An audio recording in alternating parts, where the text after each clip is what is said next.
Shalom saudara, kita berjumpa kembali dalam Renungan Harian GPG Semangat Pinang, edisi Senin 10 Juni 2024, kembali bersama saya Guru Injil Filemon. Sebelum memulai renungan ini, saya ingin terlebih dahulu mengucapkan terima kasih kepada jemaat yang sudah setia mengikuti renungan ini. Mungkin dalam pembahasan Injil Matius ini terasa lambat beberapa ayat demi beberapa ayat.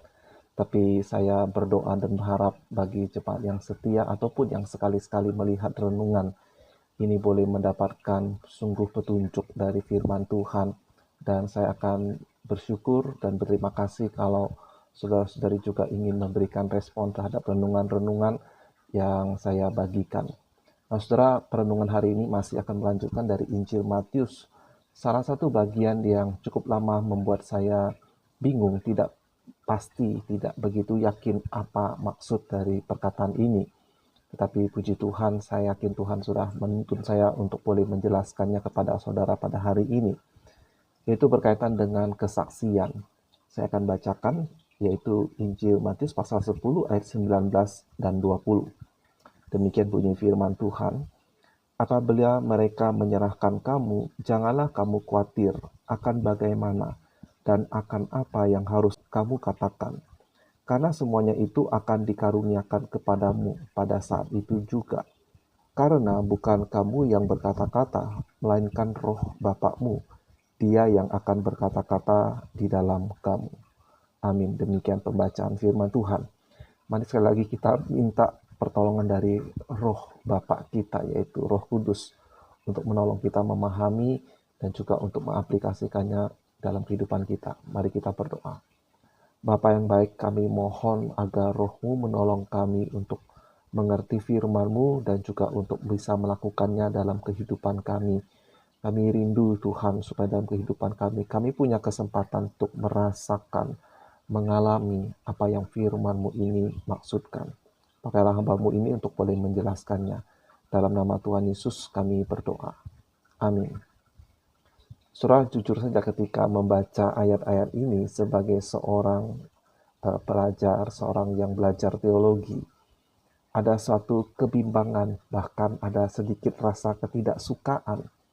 Itu seolah-olah Tuhan Yesus hendak mengatakan, kamu tidak perlu belajar, kamu tidak perlu mempelajari argumentasi lawan, kamu tidak perlu persiapan kalau ada orang yang memberikan tuduhan-tuduhan terhadap keyakinan kita.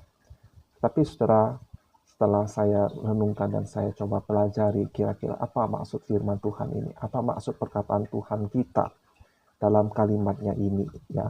Dia mengatakan apabila mereka menyerahkan kamu, yaitu orang-orang yang menangkap, menggiring ke hadapan penguasa untuk menuduh kita, untuk memfitnah kita, untuk menginterogasi kita, janganlah kamu khawatir akan bagaimana dan akan apa yang akan kamu katakan. Karena semuanya itu akan dikaruniakan kepadamu pada saat itu juga. Jadi kesan pertama adalah seolah-olah Tuhan Yesus ingin mengatakan kalian tidak perlu persiapan. Tidak perlu ada bagaimana memikirkannya, bagaimana untuk mengucapkannya, atau apa saja yang perlu diucapkan. Mengapa? Karena roh Bapa, yaitu Roh Kudus yang akan berbicara di dalam kamu. Tetapi saudara, itu adalah pemahaman yang kurang tepat. Mengapa saudara? Karena ini berbicara tentang relasi.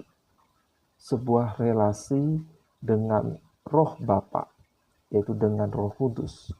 Dan sebenarnya adalah relasi dengan Allah Tritunggal, termasuk dengan Tuhan Yesus dan dengan Allah Bapa. Jadi berkata-kata oleh roh itu memberi suatu prasyarat adanya suatu kedekatan, adanya suatu keintiman, adanya suatu keakraban, adanya suatu familiaritas dengan firman Tuhan. Suatu disiplin rohani, ya. Yang saya maksudkan dengan disiplin adalah kata disiplin itu punya akar kata yang sama dengan disciple, yaitu rasul atau orang-orang yang berakar terhadap gurunya, yang berakar terhadap pengajaran apa yang mereka anut. Dan dalam konteks kita adalah pengajaran firman Tuhan, pengajaran dari Yesus Kristus. Kita tahu bahwa salah satu karya dari Allah Roh Kudus, dia adalah yang menerangi hati dan pikiran manusia untuk memahami firman. Termasuk dia juga yang memberikan karunia untuk berkata-kata, untuk mengajar, untuk menegur, untuk menasihati. Jadi yang Tuhan Yesus maksudkan bukan membuang studi, bukan membuang atau meniadakan usaha untuk belajar.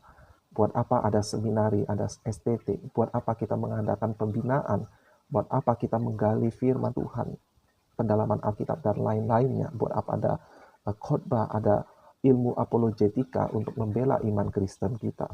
Saudara, semuanya itu tidak terlepas dari usaha untuk kita mengenal firman, untuk kita mengerti apa kebenaran, apa yang Tuhan nyatakan, apa yang objektif yang Tuhan beritahukan sebagai petunjuk untuk mendidik kita, untuk mengkoreksi pemikiran atau perkataan atau perbuatan kita. Jadi saudara, maksud dari Tuhan Yesus adalah sebagai utusannya, kita tidak perlu khawatir kalau kita ditanya, kalau kita diinterogasi. Hubungan kita dengan Allah, dengan firman-Nya, hubungan kita yang intim, yang akrab dengan Allah itu sendiri, terutama melalui firman-Nya, itulah yang akan dipakai Roh Kudus untuk menuntun kita. Ada suatu hikmat, ada suatu bentukan dari Allah yang membentuk perkataan, sikap, dan juga apa yang kita harus utarakan pada saat itu. Roh Kudus yang akan membimbing, tetapi bukan dari nol, bukan dari tidak tahu apa-apa, melainkan dari suatu kedalaman kita dengan firman Tuhan. Satu bagian firman Tuhan dari Mazmur yang menariknya punya kaitan dengan apa yang kita bicarakan pada kali ini.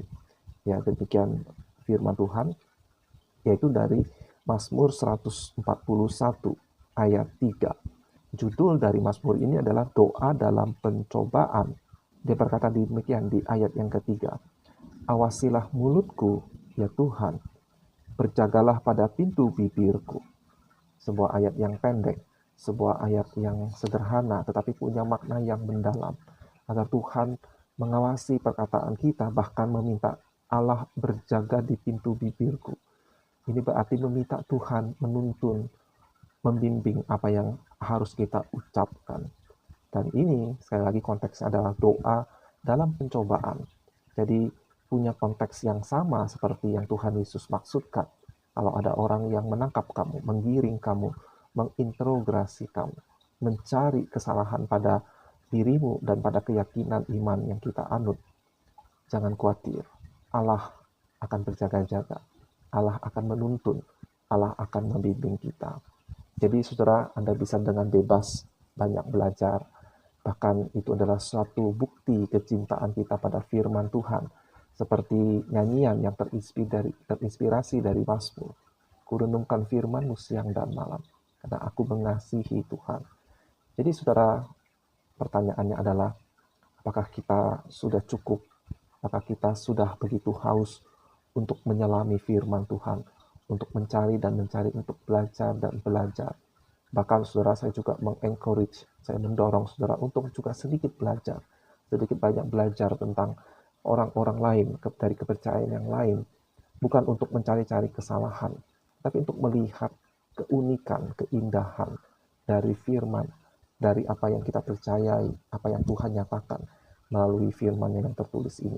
Dan kita akan melihat indahnya kasih karunia Allah di dalam Yesus Kristus. Sekali lagi, bukan untuk bagaimana menyerang, bagaimana untuk membantah. Itu akan terbentuk setelah ketika kita belajar. Ya, seperti seorang yang begitu memahami apa yang dia geluti, misalnya tentang engineering, tentang mekanik di dalam sebuah mesin mobil misalnya. Dia kalau dia sudah begitu ahli, dia sudah sekali melihat itu, dia bisa mengerti apa yang salah, apa yang kurang tepat. Seperti seorang dokter yang sudah begitu mendalami ilmunya, sehingga ketika dia bertemu dengan seorang pasien, ketika dia membaca hasil analisis, hasil temuan dari lab, dia bisa dengan cepat untuk menjelaskan, oh begini-begini atau begitu-begitu. Saya yakin dia tidak melakukan persiapan sebelumnya, tapi ketika dia menghadapi seorang pasien dengan data-data yang berhasil dikumpulkan, yang dengan cepat memberikan solusi dan diagnosisnya. Kira-kira seperti itu. Sekali lagi kiranya renungan hari ini memberkati kita. Sampai jumpa di episode berikutnya. Tuhan Yesus memberkati.